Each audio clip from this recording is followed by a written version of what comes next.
Hi there. Have you always wanted to start learning guitar but you never got around to it? Treat this video as the first stepping stone in your guitar journey.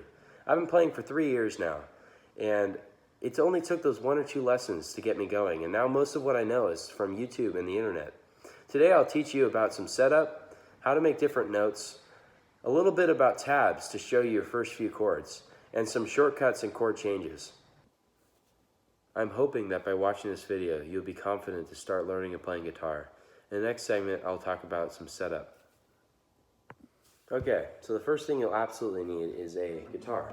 And some general knowledge about the guitar parts I might be referencing is this is the neck of the guitar, and these individual metal rods sticking out of the neck are called frets. And this is the nut. This is known as the 0th fret. And this is the 1st fret, 2nd fret, 3rd fret, etc. And these are the tuning pegs used to tune the guitar, and this is the body of the guitar. So I recommend putting the guitar on your right knee, putting your right arm over the body of the guitar, and resting your left thumb kind of in the middle of the neck, so you have the option to slide around, and to make it easier to curl your fingers around to make individual notes sound on the guitar so you're not muting strings. Okay, so now that you know setup, we'll now talk about how to make different notes and the best way to do that. Okay, so the basics about how to make a note on a guitar is that you press down a string close to, but not at, the next fret over of where you want to play the note. So you can play an open string, and then you can press down. And you want to press it down as close to the next fret as you can without getting to that fret. So you reduce the chance of buzzing or muting. See, it's not making a sound.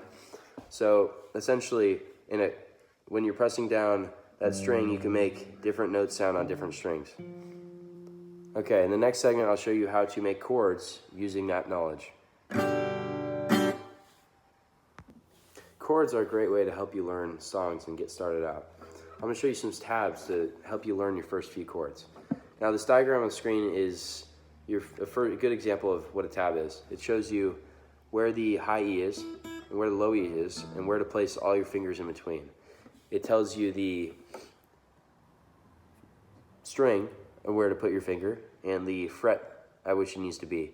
So for example, if I were to play like this note right here, this would be the 5 on the B string, or the 2nd from the bottom, right there. So according to the diagram, which is the G chord, which is a basic chord, one of the 3 chords I'm going to teach you, you put 2 fingers on the 3rd fret of the bottom 2, and then you put 1 finger on the 2nd fret of the 2nd from the top, and then your middle finger on the 3rd fret of the low E. So I would like you to strum through it, and if you need to pause this video at any point to help place your fingers, go ahead. So go through each string individually if it doesn't sound the way you want it to, and figure out which finger is giving you trouble. And if that finger is giving you trouble, then adjust your finger, put it closer to the fret, or press down harder on that specific finger, or if you're muting a string, then pick up your fingers a little bit more so you can hear the next string over better. And I'm going to lay out the other 2 now for you, and you can try to place your fingers on those. The X'd out strings you do not play because it doesn't go with that chord. For example, the D and the C. You don't play the bottom for the C, and you don't play these 2 for the D. Okay, so now that you know those, if you need to pause the video to help you to practice, then go ahead. I'm going to teach you a little bit about chord changes and some shortcuts between chords and anchor fingers. Okay, if your fingers hurt after learning to play your first few chords, do not worry. According to a study on Healthline Media, published in 2021, this year, your fingers will build up calluses within 2 to 4 weeks of playing guitar with repeated friction and whatnot. So I recommend practicing 5 to 10 minutes a day to build those calluses, or practice until your fingers hurt. And so you can build those calluses up and you can play for longer and practice longer. Okay, now I'm going to talk about chord changes and anchor fingers. So you know the G, you know the E, D, sorry, and you know the C.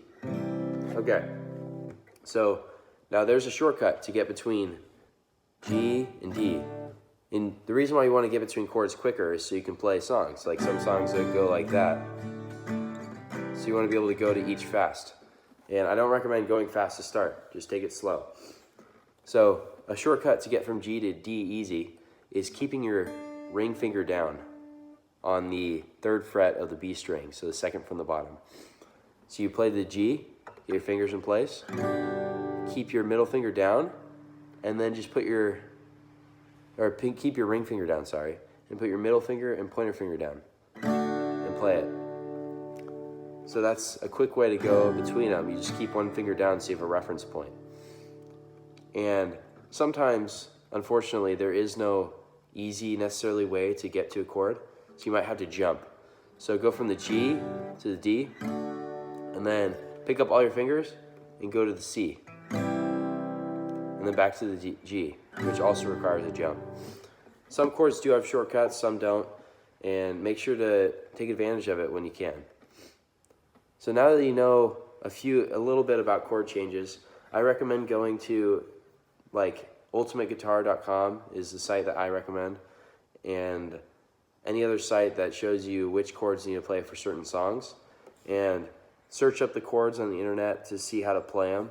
Some require bars, try to avoid those as a beginner, but just focus on the chords that just require individual finger placements, and you can learn to play your first few songs. Guitar is difficult, but Professor Greg White, a sports scientist and author, says that major challenges can often appear unachievable when viewed as a whole. The key to delivering success is to dissect the challenge into a number of small steps, which together lead to delivery of your challenge. Guitar can be broken up into small little steps, and you can break down learning one chord into each individual note successfully played the way you want it to be, and that's a small victory. The key to guitar is small victories, and you will eventually be able to play amazing things. I'm hoping you now have the confidence to go out and learn some guitar on your own. Make sure you practice. It's good for you. Thank you.